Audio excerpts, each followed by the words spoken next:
Oh, we're live, so great. Great. Leah Greenberg, thank you for inviting me to talk to you. I'm impressed with what you've done, and I'm honored to be able to talk to you here and ask you questions. So what we're going to do is I'm going to chat briefly with Leah, and then I'll turn the camera around and draw something about the subject we're talking about. And Leah will sort of take the lead in telling us more about what she does with her amazing organization, Indivisible. But say hi, Leah. I've been talking the whole time. Hello, everyone. Great to see you.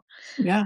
Um, so doing my research on you, I discovered that we both grew up just outside of Washington, D.C., in Chevy Chase, which is a bit unusual, although Huh, we're both sort of in politics, so I think it's not that unusual. But that's right. yeah. So what street did you live on? I grew up on DeRussy, in Chevy Chase. So, Don't know it. That's so just it's like between, like in the Wisconsin. Yeah, it's pretty close to downtown Bethesda. So, okay. Yeah. Mhm. I was on Kirk Street near Chevy Chase Circle. Oh, wonderful. So for those of you who know Washington. Um, and I also read something about you um, that your uh, the fact that you have Jewish background has informed your activism, and it resonated with me because my Quaker background has resonated with my activism. It's like has pushed me to do what I do in many ways. Mm. Is that you want to talk about that for a second? Yeah, Tell me. absolutely. Mhm. No, I mean, I think so many of us bring our personal identities and our religion to our work. For me, so much of my own motivation when I went into social justice in the first place, and in my reaction to Donald Trump getting elected in 2016, was really about my own heritage and my ancestors who came to this country as immigrants who endured significant anti-immigrant hatred here and Mhm. xenophobia here when they first arrived, Mhm. and whose families were cut off by the exclusionary policies of the 1920s that closed the door to Jewish immigrants from Mhm. Eastern Europe. And so, when Donald Trump got elected, a huge part of me was thinking like this is a replication of the history that our folks have experienced, and it's Mhm. incredibly crucial that we collectively stand up. And it was important for me to stand up as a Jewish person and to do so in solidarity with other people, and particularly just recognizing that our interests as a minority group are collectively bound up in every other minority group that needs to have access to all of the rights and authorities of multiracial democracy, multiracial pluralistic democracy. And so Mhm. for me, it's really Yep. foundational to how I got involved, to what I've done all through my life, and then especially to the moment after Trump was first elected, when it was just like, this is who I am, and I feel really called to get into the fight however I can. Mhm. Had you been an adult for a while when he was elected? Were you already working somewhere else? Yeah, so I was actually working. My professional background is that I got started on the Hill during the early Obama years. Got a bunch of experience with the Tea Party. While doing that, I was working for a member of Congress, Tom Perriello, who's actually running again this year, but who represented a deep red district and had kind of a constant Tea Party presence besieging the office. And so I got a lot of experience interacting with those folks. Moved on to primarily work on human trafficking policy and Oh, advocacy wow. with Wow. trafficking survivors on their experiences interacting with the federal government, coordinating a coalition of anti-trafficking advocates, et cetera, and was doing that work as of 2016 when Donald Trump was elected. And I went in to the office the next day and told my boss, like, we can't work with this administration on human trafficking. They are going to make every form of, everything that makes people vulnerable to trafficking so much worse. We got to push back. And was just desperate to figure out what we could do collectively to build the power to push back, because Mhm. everything that I worked on and had cared about was, under threat.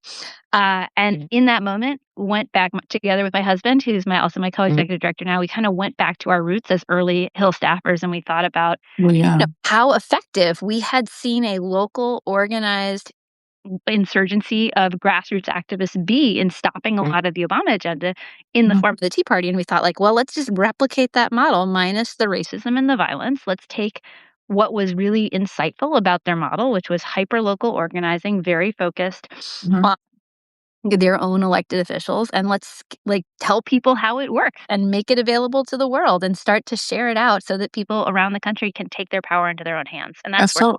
from. That's so great. I think many people don't know that's where this came from, all your work now. I didn't certainly know it until I started reading about you today or yesterday. Um, and, yeah, let me turn the camera around, and I'll draw for everybody while you talk. And I also wanted to mention that, we're different generations of, activists, and I grew up during the Watergate era, so you can imagine how that might have inspired me, much like Trump Yeah. inspired you. It was shocking to me that that this was happening. It seems like child's play compared to Trump right now. Yeah. Um, Yeah. uh, Well, one of the the saddest things about this period is how, the things that were absolutely shocking even just a few years ago now, don't even make the first page of the news. It's just a constant. I know it's so there we go. Um, so one quote that I heard you've been on the media a lot over the last 15 years or so, whenever you started, and it's so great. You said. Our, meaning the Indivisible's job, is to introduce into people's minds that democracy will reassert itself. I thought that was wonderful, and I think so many people are losing hope or have been losing hope. So do you want to talk about that for a minute? Yeah, absolutely. Well, so one of the things that we have seen since the 2024 election that's really different from 2017, frankly, is that there's been across a bunch of institutions and actors and famous people and politicians and corporations and whatever sector of society you're thinking about, there's been like kind of a silence, a collapse, an anticipatory obedience. We talk about anticipatory obedience as this idea that a bunch of people across society start to do what a would-be dictator wants without them even having to say, "You do the following things." They start to go quiet on the stuff that they would normally object to. They start to preemptively move to do the things that he wants to see. They try to curry favor. It's all based in this idea that that dictator is going to successfully consolidate power, that they're gonna be in power for an extended period of time, that your best move, whoever you are as an independent actor, is gonna be to go along, get in with them, figure out how to find your place in this new order. Just generally don't push back because you don't wanna be the one who raises up your head and gets in trouble. Mm, That's a phenomenon that we saw across universities, across law firms, across media institutions, frankly, within some of our friends in the Democratic Party. What we saw collectively was a lot of people basically saying, I got to keep my head down. And what we really wanted to do, particularly as we were starting to think through the No Kings protests and the logic of kind of the big mass show of defiance all over the country, was create this counterweight, right? This sense of like, oh, actually, there are so many more people than you possibly could have imagined who are not going along, who are not going to give in, who are actually collectively organizing to bring this era to a close as fast as we possibly can. And you've got to contend with us too, right? Because fundamentally, you've got a lot of corporations right now. I'll just take corporations as an example. And they're sort of thinking on a 6 month horizon. They're thinking, Donald Trump's in office. He's going to make my life all kinds of hard if I don't pay for his ballroom, if I don't go along with what he wants on, my news station, et cetera, et cetera. I got to do that because I don't want to make my life hard for the next 6 months. And mm, what you want to do is lengthen that time horizon and have them think like, oh, actually, I'm going to be around in 4 years. And so are all these people. And so is a totally new political order that is going to come about in reaction to what is happening right now. And I'm going to have to answer for the things that I did during this time, right? I actually need to continue to exist with my reputation and with my, with accountability for the ways that I have behaved all the way through the Trump administration. And that's part of how you actually get out of a moment like this. You create for a broad set of stakeholders who are, fundamentally making decisions based on their own rational, self-interest. You create for them the sense that actually they need to think about where they're going to be in a couple years down the road too, not just mhm, like this minute, what is necessary to stop Donald Trump from being mad at you. mm, So mhm, that's kind of the core insight behind a lot of our organizing, but certainly with the No Kings protests, one of the the mass expression of outrage that we do. mhm. I went to your first one that of recent Trump's second administration. I went to Hands Off, and I also went to the No Kings. I forget which one. I went to both, and I live broadcast from both here on Substack. It was so inspiring to see people, out on the street of all kinds of, um, ages and races and, the signs, the enthusiasm, the hope was wonderful, and I was so glad that you guys did that or you organized that. Thank you, thank you. Well, and I should just say, like, Indivisible, we hold the map. We're often we are often given quite a bit of credit. The only way that these things work is if it is a massive coalition of people who are Mm, collectively throwing in. And so, the scale and the scope behind one of these efforts, where there's teams from Move On and Public Citizen and ACLU, American oh, mhm, Teachers 51, SEIU, huge number of folks collectively across the ecosystem. And that's the I could not begin to list the number of folks who are collectively throwing in really big to make this possible. mhm, We really, we recognize in this moment that we're all under threat and we kind of got to all show up together. We're not always going to agree on literally everything, but we actually do all have to create that big, broad pro democracy front of mhm, people who are dedicated to core principles and to standing with our neighbors. mhm. Um, I can have conversations while I'm drawing, but not as well as when I'm not drawing. Uh, let's This see. is great. I Uh, love it. I've never seen someone draw while I'm chatting, and it's yeah, well, yeah, I I've done this with other people, and, love it. it's great because I think drawings, bring people's attention to what's going on, I think, in a way that words often Yeah. fail. But I'm biased, of course. Um, Well, if I may add a little bit, an additional thought on the point you made, I think that it's also it's worth naming. Joy and humor are really part of the strategy, right? We're oh, yeah. where, Uh-huh. you have a would-be authoritarian. They are actively trying to portray all opposition as, un-American, as dangerous, as all of the things. And part of the way that we actually combat that is we lean in to fun. We lean into joy, we lean into community, we lean into patriotism, right? Like, I think if you went to a No Kings, you might have seen people walking around in giant inflatable animal costumes. All right. That's Mhm. a strategic thing that was scaled up after being innovated by protesters outside one of the Portland ICE detention facilities. There was ongoing federal effort to portray those protests as violent. A guy showed up in an inflatable frog costume, and Oh, yes. Uh-huh. replicate the kind of Mhm. costumes, because it's very hard to make an argument that you can justify really violent use of force to repress protesters when the protesters are dressed as unicorns, right? And so there's kind of effort to actually use humor and joy and fun to puncture some of the administration's assertions, propaganda, efforts to threaten us. And so it is fun, and also, it's joyous strategy. Mhm. That's great. Yeah, I do. I remember seeing the costumes on TV, in Seattle or in Portland. Um, Oh, yeah. um, yeah, so I also one of my colleagues, a political cartoonist, I consider myself also a political cartoonist, she posted, that people could use her drawings on signs, Mm, and I thought, "What a great idea." So I did the same thing. I posted on social media and on my Substack, a lot of my anti-Trump drawings, including the No Kings drawing that I posted today again, and people took us up on it love and it. used our drawings, which is, That's so awesome. important. Mhm, so Well, I important love to have that. joy. Mhm, Part of our goal too with, No Kings is not it is a frame that anybody can take and adapt and use in the ways that are meaningful to them and make their own art mhm, off of. We're not trying to, like, have a tightly controlled frame here. It's actually a statement against authoritarian, unaccountable governance in whatever way you are experiencing it and in mhm, whatever way you want to express it, because mhm, that's fundamentally what's powerful, is not that, like, we've got them, the designs and you got to use these things. It's actually that, right. like, everyone takes their own version of it. Mhm. Now have you seen since these organizations or these, um so much of what you do also I read is local. Maybe you just said that, but, forgive me if I didn't hear all that you say because 'cause I'm drawing.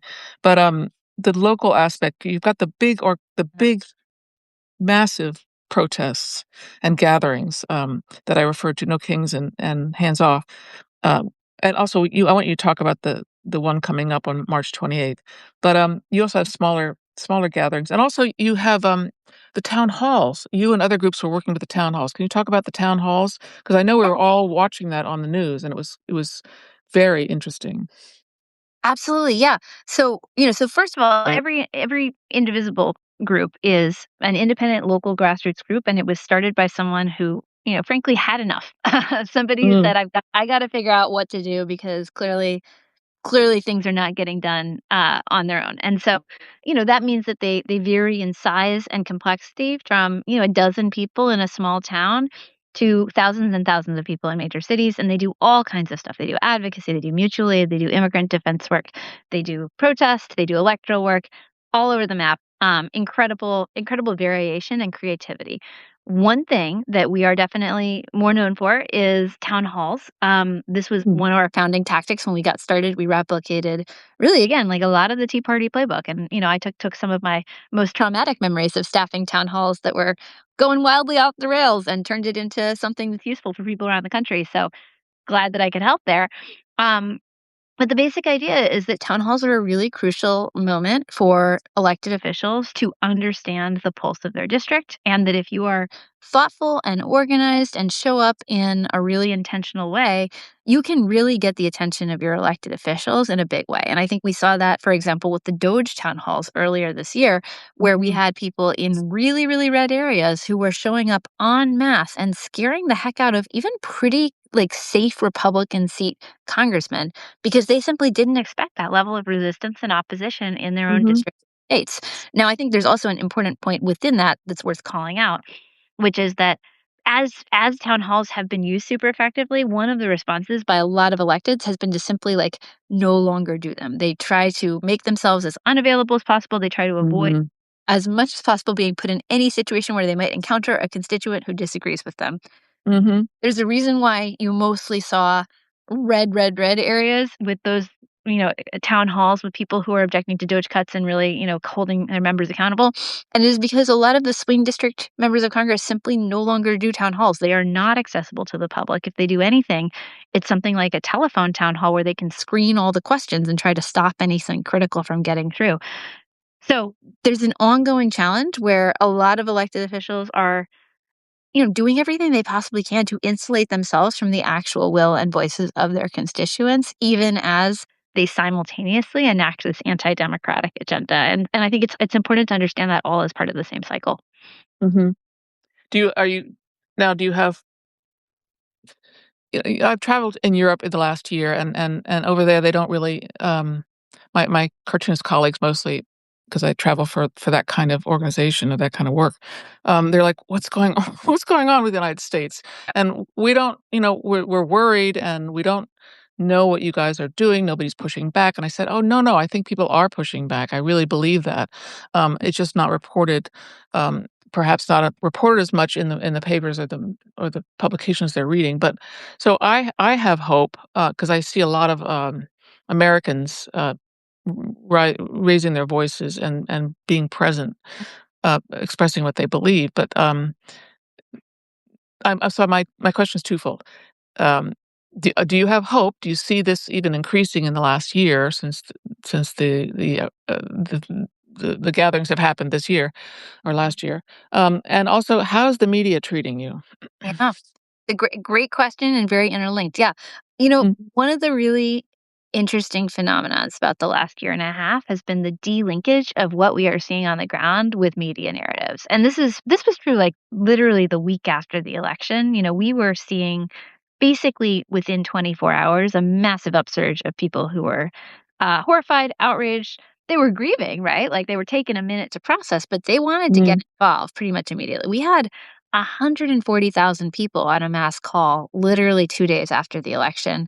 We released an updated Indivisible guide with a new strategy for this year with like 37,000 of our own activists on the call within a week. We were seeing massive new formation of indivisible groups by November in the election, after the election. And, by January, I was getting reports from all over the country of people who like, I booked my local library and it has enough seats for 40 people and I assumed that that would be fine and then 300 people showed up. Like that kind of report was coming in mm, everywhere. And the media story was like, "Well, the resistance is dead because we haven't seen one big protest yet." And, from our perspective, we were talking to press and we were saying, "Look, before you see the giant protest, what you see is the organizing and the signs of energy and kind of people getting together and figuring it out and making a plan.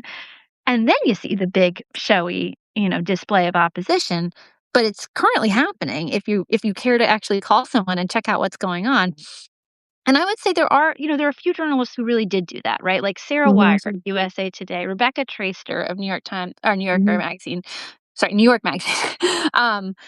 Those are folks who like they actually call and figure out what's going on with the grassroots. Not to be too gendered about this, but there's a set of kind of like more like what I do is I report on Washington D.C. and then I have opinions about the rest of the country. Folks who are based in like D.C. specific magazines and journals and whatever, they did not do that. They just kind of went with their own narratives, and mhm, their narrative suggested that the population was complicit because their institutions were complicit. In my mhm. in my opinion, like they were seeing a lot of kind of widespread resignation and anticipatory obedience around them, and they generalized that out to the rest of the world country. And the rest of the country was just getting started. So that's my short answer, because you've touched on one of my soapbox topics, is that there's been a really high level and volume of protest pretty much this whole way through. I think there were studies even as early as like March and April talking about how the volume of protest was already exceeding what we saw this time in 2017.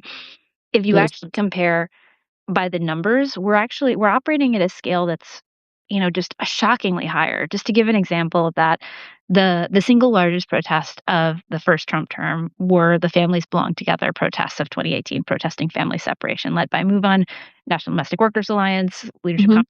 a number of folks. 750 events around the country, broke records at the time, really extraordinary. Hands Off was about 1,400. No Kings 1 was 2,100. No Kings 2, 2,700. We are going to be well over 3,000 events this time around. So the volume of where this is happening, right? Major cities, but also in little small towns, in really red and rural areas all over the country. You are basically never more than half an hour away from a No Kings protest. Uh, it's not necessarily understood in the major city centers because it kinda looks the same as a big protest there, but what's actually happening around the country is dramatically bigger. Mhm, that's great. And I just think that's wonderful. Yeah. The footage we've seen, at least, after the No Kings, and the Hands Off, seeing people, all over the country and in small towns, as you said, big cities, um, some places with maybe 5 people, but that doesn't matter. It's still 5 people that are expressing their voice and Yep, wanting to save our democracy or keep our democracy, where yeah. it should be.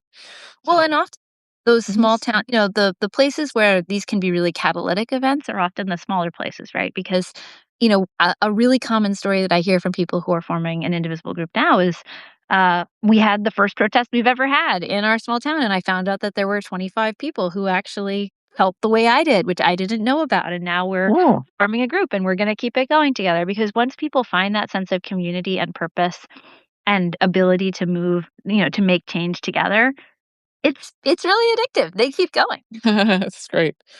Um, I find that Substack, for me, has been a place of activism. So people come to, and that's very gratifying. Come to what I'm doing because they want to be somewhere and to talk to the people that feel similarly, and share their thoughts and hopes and Mm, fears. So it's like different ways. So the media and the media is changing, as we know. yep, It's quite yeah, yeah, I mean, Trump has taken over several legacy media, yep, outlets, and so we're all trying to find other places to, um, yeah.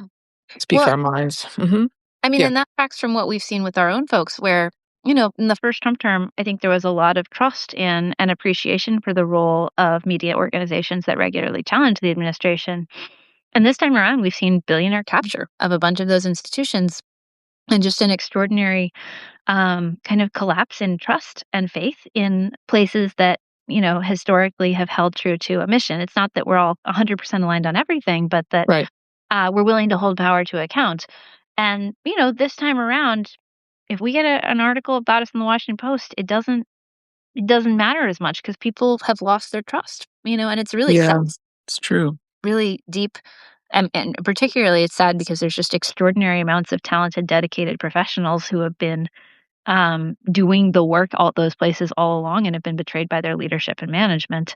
But It's the aggregate effect is people are turning to Substack and they are turning to trusted voices in a mhm, and what is going on because they don't mhm, trust a lot of the mhm, yeah. mhm. It's quite interesting. Yeah, you're right. I've been back and forth on the Washington Post. I got rid of my subscription, my hometown paper, yours too. Got Mhm. rid of my subscription, a couple years ago when they wouldn't, follow the editorial stance on endorsing Kamala, and then my friend Ann Telnis had a Mhm. bad exchange with the editors there, so she quit, Yep. political cartoonist. Right. And then a friend of mine said, who knows people who work there, and another friend who did work there, uh, asked me if I would consider resubscribing because of those people that are still working so hard to um, get truth out there on publications, but yet their owners are anyway. So I guess there's a difference between the opinion section of these papers and the reporting sometimes. Although I think that's beginning to be blurred, perhaps, unfortunately. Yeah. Hmm. Yeah, I mean, I think, I think you're looking at kind of the most recent raft of departures. There's definitely they're hemorrhaging talent because people are Mm, really yeah, like go somewhere where they don't have to work with that shadow of suspicion. I Um, agree. and Yeah, it's tragic. It really is. Like I grew up reading the Washington Post in the morning, and they've been steadily cutting all the things that made it the Washington Post. I know. It was inspiring to me watching but Woodford and Bernstein and Herb Block, the cartoonist, take down Nixon. It was, Yeah. Yep. important and very inspiring, and so we have a lot of people like that now. They're just, not aggregated in those legacy medias necessarily. Mm. Um, anyway, well, anything else that you wanna tell everybody that I haven't asked or you haven't got touched on? Well, I just wanna say, No Kings 3, March 28th, we are gonna be taking a massive collective stand against secret police at home, against illegal and unconstitutional wars abroad. We are going to be collectively holding up our communities, and it's gonna be really fun. We are going to have a good time together, and so if you have not already made your plans, find an event near you. There will be one quite close by, I promise. Mm, And if there's not one close by, then perhaps you should be hosting an event in your community. mhm. So, That's great. wherever you are, get involved and then find a couple friends to take because fundamentally our goal here is to continue to grow and to continue to pull people into the pro democracy movement however we can. Mhm. Great. And people can go to indivisible.com and also your Substack sorry, your, Notice.org Instagram? find an event near you, and if you would like to sign up for updates from Indivisible, we send out its strategic actions to take every week, and notices of local events and meetings that are taking place in your area. You can go to indivisible.org to sign up for our email list. That's great, .org, okay. I will be there in New York, downtown on the 28th, Love it. and I will put all this information when I post this video, I'll put all this information on there so people can see it if you didn't catch it here. But, thank you everybody for joining us. We got a lot of people here, and, I hope this was helpful and inspiring to many of you. I know it was for me. It's so great to meet you. Thank you for reaching out. Great I'm to meet you. honored. Thanks for having Yeah. me. Okay. Okay. Good luck and have fun, right? And have exactly. Bye. Bye.